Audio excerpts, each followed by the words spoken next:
పరిశుద్ధ గ్రంథం నుండి కీర్తనలు 143వ అధ్యాయం చదువుకుందాం. ఇప్పుడు ప్రార్థన.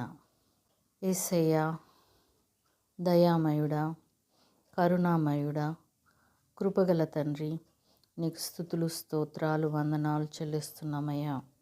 ఇదిగో తండ్రి, నీ వాక్యం మేము ధ్యానిస్తుండగా ప్రభువా, మీరు మాతో మాట్లాడుచున్నారని ఎరిగి తండ్రి, మీకే సమస్త మహిమ ఆపాదిస్తూ యేసయ్య పరిశుద్ధ నామం అడిగి వేడుకుంటున్నాం మా తండ్రి, ఆమెన్. పరిశుద్ధ గ్రంథం నుండి కీర్తనలు 143వ అధ్యాయం చదువుకుందాం. ఇప్పుడు యెహోవా, నా ప్రార్థన ఆలకింపుము, నా విన్నపములకు చెవియొగ్గుము. నీ విశ్వాస్యతను బట్టియు నీ నీతిని బట్టియు నాకు ఉత్తరమిమ్ము. నీ సేవకునితో వ్యాజ్యమాడకుము. సజీవులలో ఒకడును నీ సన్నిధిని నీతిమంతుడుగా ఎంచబడడు. శత్రువులు నన్ను తరుముచున్నారు, వారు నా ప్రాణమును నేల పడగొట్టుచున్నారు. చిరకాలం క్రిందట చనిపోయిన వారితో పాటు గాఢాంధకారంలో నన్ను నివసింపచేయుచున్నారు. కావున నా ఆత్మ నాలో కృంగి ఉన్నది, నాలో నా హృదయము విస్మయముందెను. పూర్వదినములు జ్ఞాపకం చేసుకొంచున్నాను, నీ క్రియలన్నీ ధ్యానించుచున్నాను. నేను నీ చేతుల పని యోచించుచున్నాను, నీ తట్టు నా చేతులు చాపుచున్నాను.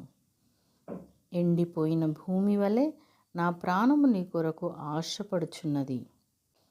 యెహోవా, నా ఆత్మ క్షీణించుచున్నది, త్వరగా నాకు ఉత్తరమిమ్ము.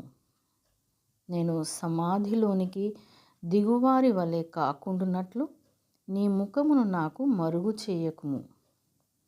నీ యందు నేను నమ్మిక ఉంచి ఉన్నాను. ఉదయమున నీ కృపావార్తను నాకు వినిపింపుము.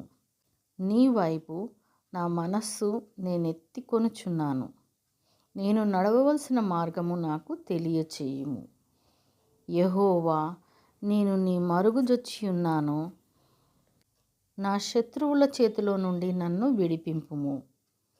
నీవే నా దేవుడవు, నీ చిత్తానుసారంగా ప్రవర్తించుటకు నాకు నేర్పుము. దయగల నీ ఆత్మ సమభూమి గల ప్రదేశమందు నన్ను నడిపించునుగాక. యెహోవా, నీ నామమును బట్టి నన్ను బ్రతికింపుము. నీ నీతిని బట్టి నా ప్రాణమును శ్రమలో నుండి తప్పింపుము. నేను నీ సేవకుడను, నీ కృపను బట్టి నా శత్రువులను సంహరింపుము. నా ప్రాణమును బాధపరచు వారినందరినీ నశింపచేయుము. దేవుడు తన పరిశుద్ధ వాక్యమును మనందరి హృదయంలో ఫలింపచేయునుగాక. ఆమెన్.